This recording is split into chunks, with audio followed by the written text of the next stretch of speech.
Back again at Garden State Tortoise with Chris Leone, and now we're joined by Maurice Rodrigues from the Turtle Conservancy in Ojai, California. And today we're going to learn a little bit about Testudo, some Greek tortoises, some Hermann tortoises, and one giant Marginated we're going to meet in just a little bit. A good portion of my life has been all about action, which still holds true.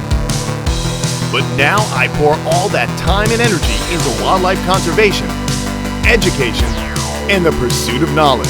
This is Kamp Kenan.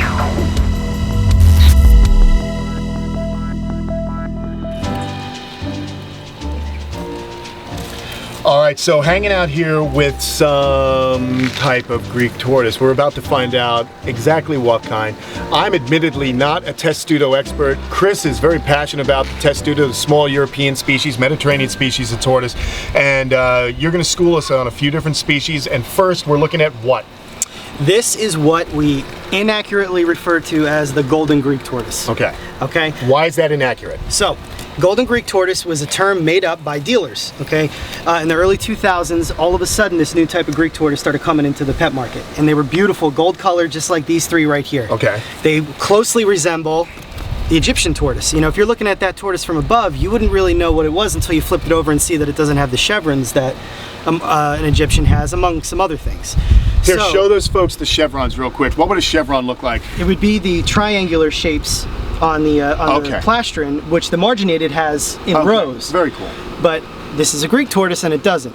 So, dealers would ship these things over in the thousands, and they still come over in smaller numbers, and they were primarily this beautiful gold color, some of them, which there's a couple in here that are just completely solid gold with absolutely no black at all.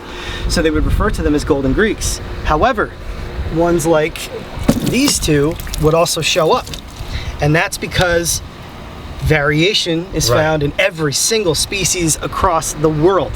And that's why the term golden Greek is not accepted. So if you look at the IUCN list, turtle and tortoise checklist, you'll see that the proper term for them is Mesopotamian tortoise. And it's where they're found. And the reason is because you can have gold, gold, gold, black, and gold and black. And these animals are all from the same locale. Very cool. So that's why, you know, somebody says golden Greek tortoise, are you asking for just a Greek that's colored gold? I see what you're saying, man. Look at that. So there it is. I like the Mesopotamian tortoise. We're gonna look now, we're gonna learn something about Hermann's tortoises, which I'm excited about. And Maurice, you love Testudo, don't you? Love them. Love them, right? They're great. I always tell folks at home that these are like, you know, the best pet tortoise if you live up north, if you have don't have a lot of land, which you actually have a lot of land nowadays. But what are we looking at right now? I want to learn the difference between the eastern, what can we look at to differentiate between eastern and western race of the Hermann's tortoise? Okay, so going to make it real simple because again, there's an unbelievable amount of variation with the different locales and even within the subspecies and even within a given pocket population. Okay. So what we'll do is we'll come down here and we'll pick the two most classic examples of either subspecies.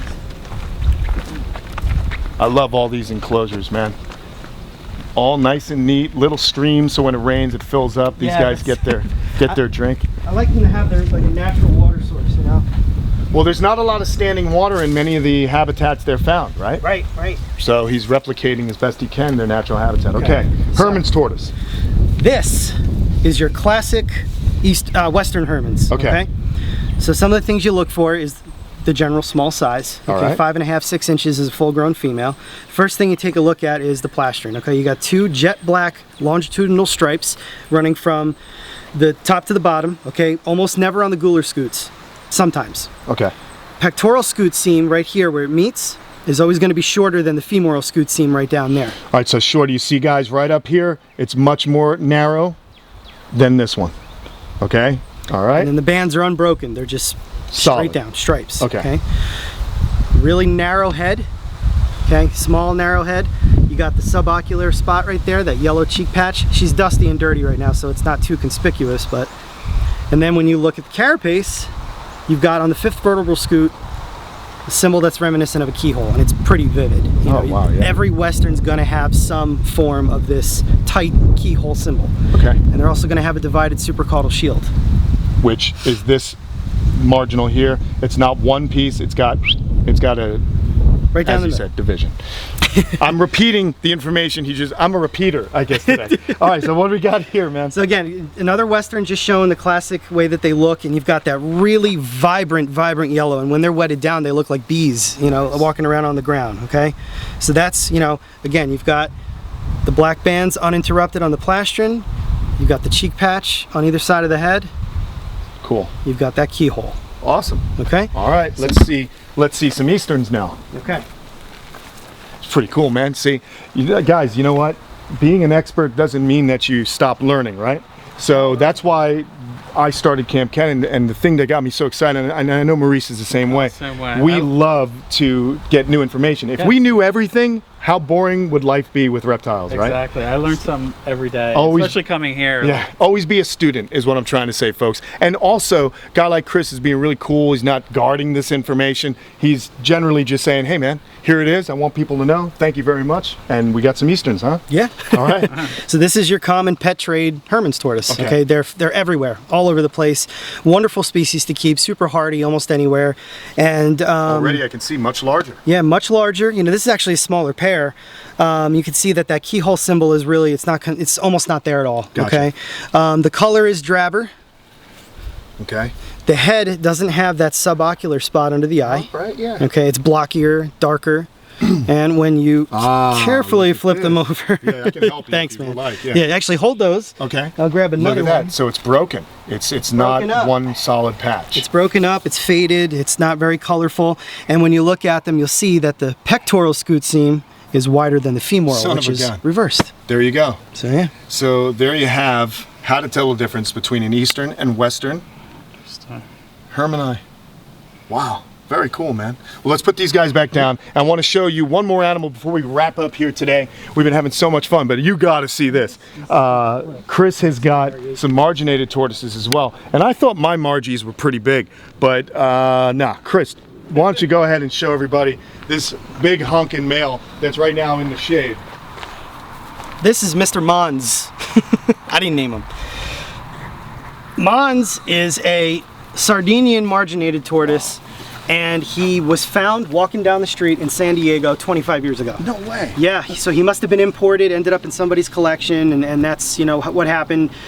So he spent X amount of years there, and then he was in Maryland for 9 years, and then the woman that had him really wanted him to go to a breeding program, but she thought he was too big for any females. Oh my goodness. Yeah. But he has sired most of the clutches that, you know, I produce here, and he's every bit of 15 inches. you He's know? beautiful. He's incredible. Really cool, and it's something funny, guys. You know, you really don't know how long these animals do live.